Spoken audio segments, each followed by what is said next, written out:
अब मैं आपको पाकिस्तान की मिस इन्फॉर्मेशन कैंपेन के बारे में अवगत कराऊंगी।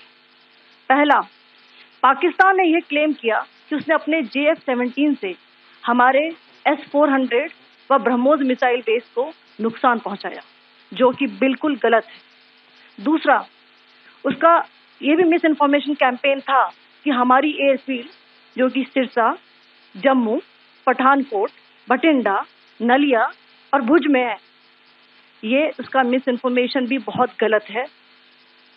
तीसरा, पाकिस्तान के मिस इन्फॉर्मेशन कैंपेन के मुताबिक हमारे एम्यूनिशन डंप्स जो चंडीगढ़ और बियास में है, उसका डैमेज हुआ, यह भी बिल्कुल गलत है।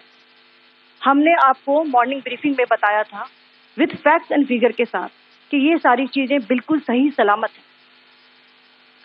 अब मैं आपको बताना चाहती हूँ कि पाकिस्तान के एक प्रेस कॉन्फ्रेंस में ये बात की गई थी कि उनके सीनियर मिलिट्री ऑफिसर्स, जो कि पूरी तरह से ये भ्रामक है और तथ्यों से दूर है, कि पाकिस्तान की ओर से ये झूठा आरोप भी लगाया जा रहा है कि भारतीय सेना ने मस्जिदों को नुकसान पहुंचाया। मैं इससे बिल्कुल स्पष्ट करना चाहती हूं कि India is a secular nation और हमारी सेना भारत के कॉन्स्टिट्यूशनल वैल्यूज की एक बहुत प्यारी झलक है। इंडियन आर्म्ड फोर्सेस ने पाकिस्तान को बहुत भारी नुकसान पहुंचाया, उनके मिलिट्री इंफ्रास्ट्रक्चर्स को, चाहे वो लैंड एसेट्स हो या फिर उनके एयर एसेट्स।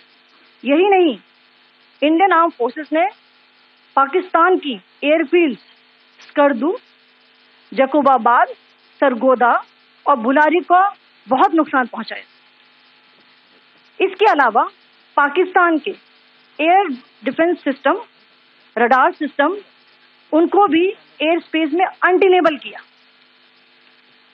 यह भी बताना चाहती हूँ कि लाइन ऑफ कंट्रोल के पास पाकिस्तान के command and control, logistic installations और उनके मिलिट्री इंफ्रास्ट्रक्चर, मिलिट्री पर्सनल का इतना भारी नुकसान हुआ कि पाकिस्तान की ऑफेंसिव व डिफेंसिव कैपेबिलिटी को नष्ट कर दिया गया।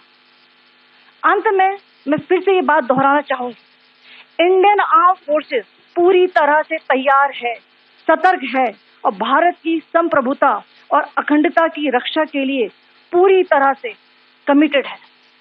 धन्यवाद। जय Hind. Good evening, ladies and gentlemen. As the Foreign Secretary had said, you're aware there's an understanding that has been reached to stop all military activities at sea, on the air and on the land. And the Indian Navy, Indian Army and the Indian Air Force have been instructed to adhere to this understanding. Since the tragic events at Pahalgam, you're aware that our responses have been measured and very responsible. Details of these have been shared with you over the past few days through our various press briefings. What has also happened is that there is a significant amount of misinformation that is being undertaken from the other side. And as a professional military organization, we thought it is also our duty to dispel those misinformation aspects, as also state the facts of the case as they stand. আমাদের video ভালো লাগলে like এবং share করুন। Comment সেকশনে গিয়ে জানান আপনাদের মতামত। আরো ভিডিও পেতে আমাদের চ্যানেল সাবস্ক্রাইব করুন এবং প্রতি মুহূর্তে খবরের আপডেট পেতে প্রেস করুন বেল আইকন।